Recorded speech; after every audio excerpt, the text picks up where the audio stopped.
হাজবেন্ডের সব কথা তার ফ্যামিলিকে বলতে পারে, কিন্তু দিন শেষে যার সাথে থাকে, যার সাথে সবকিছু শেয়ার করে, তার পার্সোনাল কোনো কথা বলতে চায় না কেন?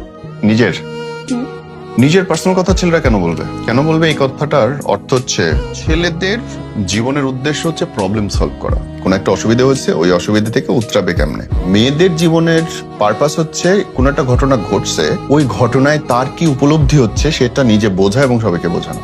এটাই নেচার। মেয়েরা হচ্ছে ইমোশনাল, ছেলেরা হচ্ছে লজিক্যাল। যদি কোনো ছেলে কোনো মেয়েকে বলে তার নিজের সমস্ত অনুভূতির কথা, মেয়েরা ভাববে এসব কেন চিন্তা করে, এই আজাইরা চিন্তা।